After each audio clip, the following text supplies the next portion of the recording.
Hi friends, ಎಲ್ಲರಿಗೂ ನಮಸ್ಕಾರ. ಬನ್ನಿ ಫ್ರೆಂಡ್ಸ್, ಹೊಸದೈವ ಕುಟುಂಬ ಸೀರಿಯಲಿನ ಇವತ್ತಿನ ಸಂಚಿಕೆಯಲ್ಲಿ ಏನಾಗ್ತಿದೆ ಅಂತ ನೋಡ್ಕೊಬರೋಣ. ಅದಕ್ಕೂ ಮುಂಚೆ ಯಾರೆಲ್ಲ ನನ್ನ ವಿಡಿಯೋ ನೋಡ್ತಾ ಇದ್ದಾರೆ ಫ್ರೆಂಡ್ಸ್, ಅವರೆಲ್ಲ ಪ್ಲೀಸ್ ಪುಟ್ಟದೊಂದು ಲೈಕ್ ಮಾಡಿ, ಹಾಗೆ ಫಾಲೋ ಮಾಡೋದನ್ನ ಮರಿಬೇಡಿ. ಬನ್ನಿ ಸ್ಟಾರ್ಟ್ ಮಾಡಿ. ಫ್ಯಾಷನ್ ಶೋ ನಡೆಸ್ತಿರೋರು ಇಬ್ಬರು ಬಂದುಬಿಟ್ಟು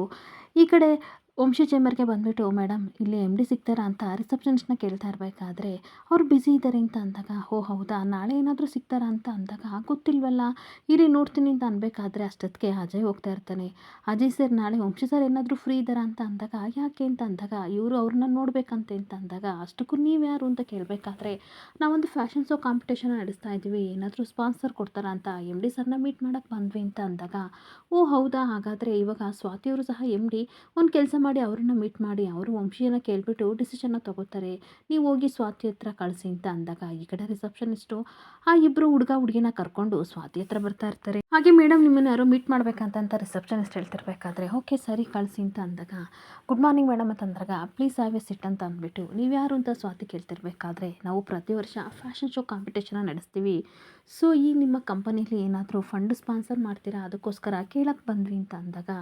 ಏನು ಫ್ಯಾಷನ್ ಶೋಗೆ ನಾವು ಸ್ಪಾನ್ಸರ್ ಮಾಡಬೇಕಾ, ಹಾಗಾದರೆ ಅದರಿಂದ ಯೂಸ್ ಏನು, ನಮ್ಮ ಕಂಪನಿಗೆ ಲಾಭ ಏನು ಅಂತ ಕೇಳಬೇಕಾದ್ರೆ ಅವರು ಆಶ್ಚರ್ಯ ಪಡ್ತಾ ಇರ್ತಾರೆ. ಸಾರಿ ಸೈಟಿಸ್, ನಾನು ಏನಂತ ಕೇಳಿದ್ದು ಅಂತ ಅಂದರೆ, ಇದರಿಂದ ಅಮೌಂಟು ವೇಸ್ಟ್ ಆಗಬಾರ್ದಲ್ವಾ, ಒಳ್ಳೇದಾಗಬೇಕಲ್ವಾ, ಅದಕ್ಕೆ ನಾನು ಕೇಳಿದೆ ಅಂತ ಹೇಳ್ತಾ ಇರ್ತಾಳೆ. ಹಾಗೆ ಬಂದರೆ ಇಬ್ಬರು ಹುಡುಗಿರು ಹೇಳ್ತಾ ಇರ್ತಾರೆ, ನೀವು ಕೇಳಿದ್ರೇನೇನು ತಪ್ಪಿಲ್ಲ ಮೇಡಮ್, ಈ ನಮ್ಮ ಕಾಂಪಿಟೇಷನಲ್ಲಿ ದೊಡ್ಡ ದೊಡ್ಡ ಬಿಸ್ನೆಸ್ ಮ್ಯಾನ್ಗಳು ಸಹ ಬರ್ತಾರೆ, ನೀವು ಸ್ಪಾನ್ಸರ್ ಮಾಡಿದ್ರಿಂದ ನಿಮ್ಮ ಕಂಪನಿ ಬಗ್ಗೆ ಸಹ ಗೊತ್ತಾಗುತ್ತೆ, ಹಾಗೆ ನಿಮ್ಮ ಪ್ರಾಜೆಕ್ಟ್ ನಿಮ್ಮ ಕಂಪನಿ ಎಲ್ಲರಿಗೂ ಸಹ ದೊಡ್ಡ ವಿಷಯ ಆಗಿ ಹರಡುತ್ತೆ ಅಂತ ಅಂದಾಗ, ಇವಳಿಗೆ ಸ್ವಲ್ಪ ಆಶ್ಚರ್ಯ ಆಗ್ತಾ ಇರುತ್ತೆ. ಹಾಗೆ ನೀವು ಸ್ಪಾನ್ಸರ್ ಮಾಡೋದ್ರಿಂದ ಯಾವ ದುಡ್ಡು ವೇಸ್ಟ್ ಆಗಲ್ಲ ಮೇಡಮ್, ನಮ್ಮ ಫ್ಯಾಷನ್ ಶೋಗೆ ಪಾರ್ಟಿಸಿಪೇಟ್ ಮಾಡೋ ಕಂಡಕ್ಟ್ಗಳು ಎಲ್ಲರಿಗೂ ಸಹ ಈ ವಿಷಯ ಗೊತ್ತಾಗುತ್ತೆ ಅಂತ ಅನ್ಬೇಕಾದ್ರೆ, ನೀವು ಹೇಳೋದೇನೋ ಕರೆಕ್ಟ್ ಆಗಿದೆ, ಒಂದು ನಿಮಿಷ ಇರಿ ಅಂತ ಅಂದ್ಬಿಟ್ಟು ವಂಶಿಗೆ ಕಾಲ್ ಮಾಡಿಬಿಟ್ಟು, ಒಂದು 5 ನಿಮಿಷ ಬರ್ತೀರಾ ಇಂಪಾರ್ಟೆಂಟಾಗಿ ಒಂದೇನೋ ಮಾತಾಡ್ಬೇಕಂತ ಅಂದಾಗ, ನಾನು ಮೀಟಿಂಗಲ್ಲಿ ಬ್ಯುಸಿ ಇದ್ದೀನಿ ಇಡು ಫೋನ್ ಅಂತ ಅಂದಾಗ, ತಾತನಿಗೆ ಕಾಲ್ ಮಾಡಿ ಕೇಳ್ತಾ ಇರ್ತಾಳೆ, ಈ ಥರ ಫ್ಯಾಷನ್ ಶೋ ನಡೆಸೋರು ನಮಗೆ ಒಂದು ಸ್ಪಾನ್ಸರ್ ಕೊಡಿ ಅಂತ ಬಂದಿದ್ದಾರೆ, ಏನಾದರೂ ಮಾಡ್ಬೋದಾ, ಇದರಿಂದ ನಮ್ಮ ಕಂಪನಿಗೆ ಒಳ್ಳೇದಾಗುತ್ತೆ ಅಂತ ಅಂದಾಗ, ಅಷ್ಟೇ ತಾನೇ, ನೀನು ತಲೆ ಕೆಡಿಸ್ಕೋಬೇಡ,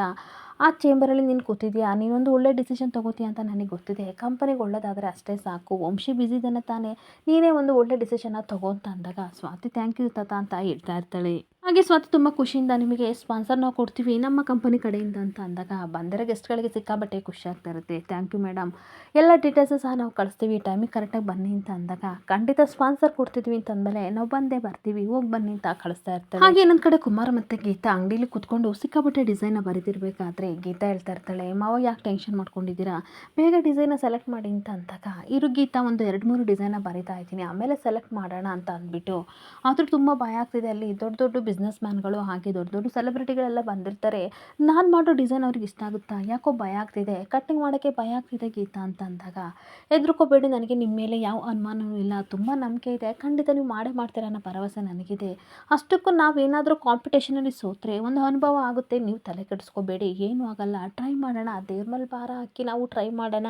ಅಷ್ಟಕ್ಕೂ ಊರಲ್ಲೆಲ್ಲ ನೀವು ಅಷ್ಟು ಚೆನ್ನಾಗಿ ಸ್ಟಿಚ್ ಮಾಡಿ ಕೊಡ್ಸಿದ್ರಲ್ಲ, ಯಾರಾದರೂ ಸಹ ವಾಪಸ್ಸು, ಕುಮಾರ ನೀನು ಹೊಲ್ದಿರೋ ಬಟ್ಟೆ ಚೆನ್ನಾಗಿಲ್ಲ, ಹಾಗೆ ನೀನು ಮಾಡಿರೋ ಡಿಸೈನ್ ಚೆನ್ನಾಗಿಲ್ಲ ಅಂತ ಹೇಳಿದಾರ ಮಾವ ಅಂತ ಕೇಳಬೇಕಾದ್ರೆ, ಇಲ್ಲ ಎಲ್ಲರೂ ಸಹ ಖುಷಿಪಟ್ಟು ಹಾಕ್ಕೊಂಡಿದ್ದಾರೆ, ಹಾಗೆ ತುಂಬ ಕಸ್ಟಮರ್ ಸಹ ಊರಲ್ಲಿ ಬರ್ತಾ ಇದ್ರು ಅಂತ ಅನ್ಬೇಕಾದ್ರೆ, ಸರಿ ಹಾಗಾದರೆ ತಲೆಯನ್ನು ಕೆಡಿಸ್ಕೊತೀರ ಮಾವ, ದೇವ್ರ ಮೇಲೆ ಭಾರ ಹಾಕಿ ಡಿಸೈನ್ನ ಸ್ಟಾರ್ಟ್ ಮಾಡಿ ಅಂತ ಅಂದಾಗ, ಒಂದು 2-3 ಡಿಸೈನ್ನ ಮಾಡಿಬಿಟ್ಟು ಆಮೇಲೆ ಫೈನಲ್ ಮಾಡ್ತೀನಿ ಗೀತಾ ಅಂತ ಹೇಳ್ತಾ ಇರ್ತಾನೆ. ಫೈನಲ್ ಒಂದು ಡಿಸೈನ್ನ ಸೆಲೆಕ್ಟ್ ಮಾಡಿಬಿಟ್ಟು, ಇದು ಚೆನ್ನಾಗಿದೆಯಾ ಅಂತ ಕೇಳಬೇಕಾದ್ರೆ, ಗೀತಾ ಸಿಕ್ಕಾಬಟ್ಟೆ ಖುಷಿಯಾಗಿ, ಮಾವ ಈ ಡಿಸೈನ್ ಸಿಕ್ಕಾಬಟ್ಟೆ ಚೆನ್ನಾಗಿದೆ, ಖಂಡಿತ ನಮಗೆ ಪ್ರೈಸ್ ಸಿಗೋದು ಗ್ಯಾರಂಟಿ, ಆದಷ್ಟು ಬೇಗ ಈ ಡಿಸೈನ್ನ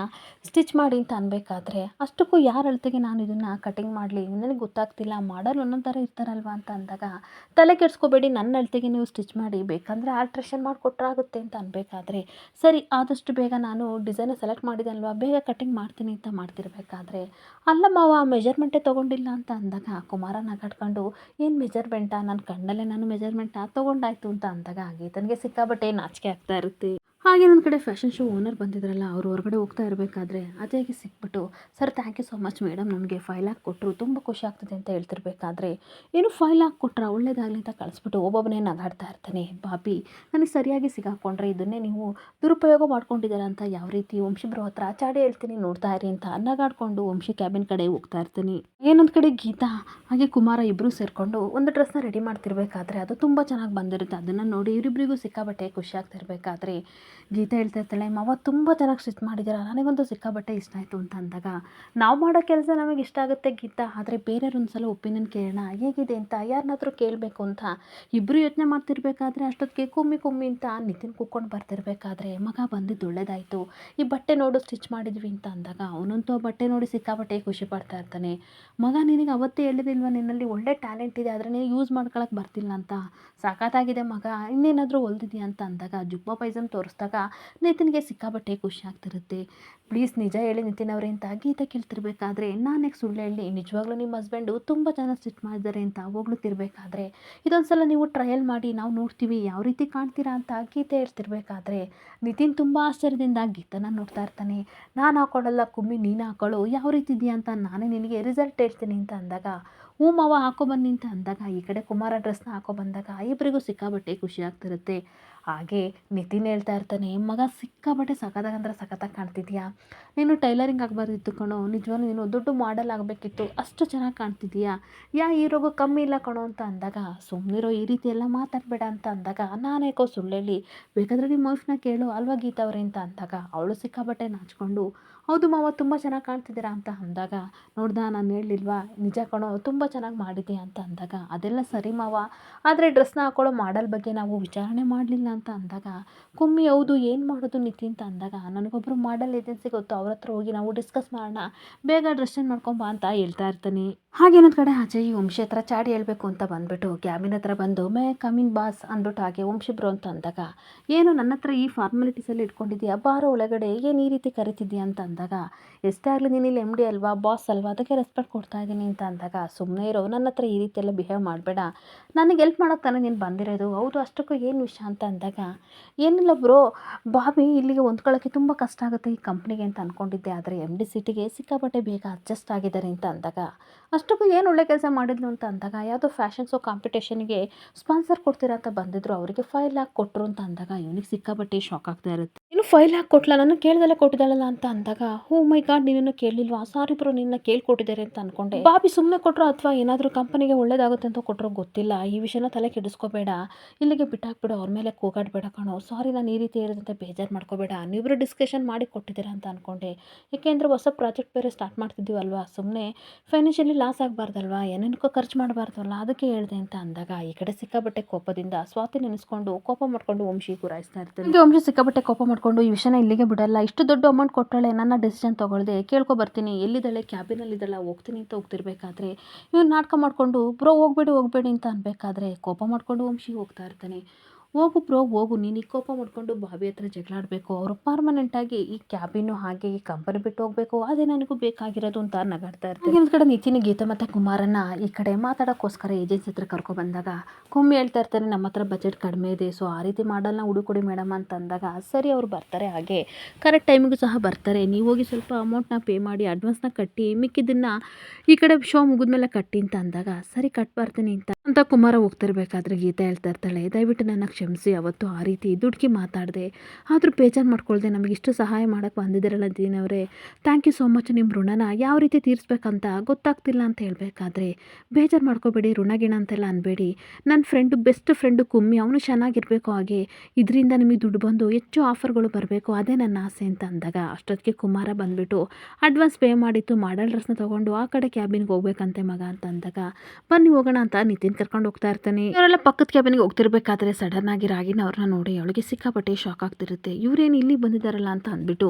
ರಿಸೆಪ್ಷನಿಸ್ಟ್ ಬಂದುಬಿಟ್ಟು, ಈಗಷ್ಟೇ ಹೋದ್ರಲ್ಲ ಅವ್ರು ಏನಕ್ಕೆ ಬಂದಿದ್ದಾರೆ ಅಂತ ಅಂದಾಗ, ಫ್ಯಾಷನ್ ಶೋಗೆ ಮಾಡಲ್ಲ ಹುಡ್ಕೊಂಡು ಬಂದಿದ್ದಾರೆ ಮೇಡಮ್ ಅಂತ ಅಂದಾಗ, ಯಾವ ಫ್ಯಾಷನ್ ಶೋಗೆ ಅಂತ ಅನ್ಬೇಕಾದ್ರೆ, ನೀವು ಮಾಡ್ತಿದ್ದೀರಲ್ಲ ಅದೇ ಫ್ಯಾಷನ್ ಶೋಗೆ ಅಂತ ಅಂದಾಗ ಅವಳಿಗಂತೂ ಸಿಕ್ಕಾಪಟ್ಟೆ ಶಾಕ್ ಆಗ್ತಾ ಇರುತ್ತೆ. ಹಾಗೆ ಮತ್ತೆ ಮಾಡೆಲ್ಗೂ ಸಹ ಅಮೌಂಟ ಪೇ ಮಾಡಿ ಅವ್ರು ಹೋಗಿದ್ದಾರೆ ಮೇಡಮ್ ಅಂತ ಅಂದಾಗ ಸಿಕ್ಕಾಪಟ್ಟೆ ಶಾಕ್ ಆಗಿ, ಐ ವಿಲ್ ಬಿ ಬ್ಯಾಕ್, ಒಂದು ನಿಮಿಷ ಬರ್ತೀನಿ ಅಂತ ಹೊರಗಡೆ ಬಂದು ಯೋಚನೆ ಮಾಡ್ತಾ ಇರ್ತಾಳೆ. ಅಲ್ಲ ಅಷ್ಟಕ್ಕೂ ಇವರು ಫ್ಯಾಷನ್ ಶೋಗೆ ಭಾಗವಹಿಸಿದ್ರಲ್ಲ, ಇವರಿಗೆ ಗೊತ್ತು ಅಂತ ಯೋಚನೆ ಮಾಡ್ತಿರ್ಬೇಕಾದ್ರೆ ನಿತಿನ್ಗೆ ಅವಳು ಹೇಳಿದ್ದನ್ನು ನೆನ್ಪು ಮಾಡ್ಕೋತಾ ಇರ್ತಾಳೆ. ಓ ನಿತಿನ್, ಇದೆಲ್ಲ ನಿನ್ನ ಐಡಿಯಾನಾ, ಮಾಮೂಲಿ ಟೈಲರ್ನ ಫ್ಯಾಷನ್ ಡಿಸೈನರ್ ಮಾಡೋಕ್ಕೆ ಕರ್ಕೊಬಂದಿದೆಯಲ್ವಾ, ಮಾಡ್ತೀನಿ ನೋಡು, ಜೀವನದಲ್ಲಿ ಯಾವ ರೀತಿ ಇವ್ರಿಗೆ ಅವಮಾನ ಆಗಬಾರ್ದು ಆ ರೀತಿ ನಾನು ಮಾಡ್ತೀನಿ, ಹಾಗೆ ಲೈಫಲ್ಲಿ ಸ್ವಾತಿ ನಿನ್ನ ಮುಖ ನೋಡಬಾರ್ದು,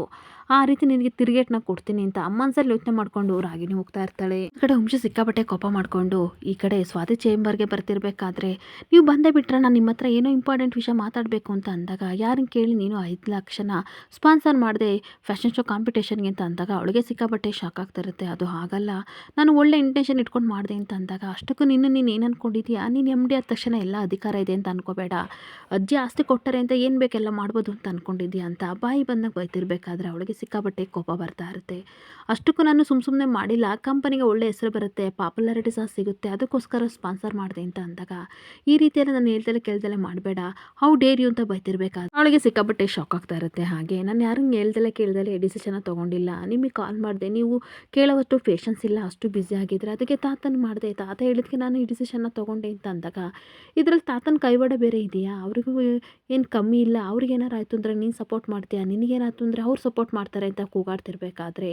ನೋಡಿ ನನ್ನನ್ನು ಬೇಕಾದರೆ ಏನಾದರೂ ಬೈರಿ, ನನ್ನ ತಪ್ಪಿದ್ರೆ ಬೈರಿ, ಆದರೆ ತಾತನ ಸುಮ್ಮನೆ ಬೈಬೇಡಿ ಅಂತ ಹೇಳಿದಾಗ ಕೋಪ ಮಾಡ್ಕೊಂಡು ವಂಶಿಗೆ ಹೋಗ್ತಾ ಇದ್ರೆ ಸ್ವಾತಿಗೆ ಸಿಕ್ಕಾಪಟ್ಟೆ ಬೇಜಾರಾಗ್ತಿದೆ. ಇಲ್ಲಿಗೆ ಸಂಚಿಕೆ ಎಂಡ್ ಆಗ್ತಿದೆ. Thank you for the watching friends.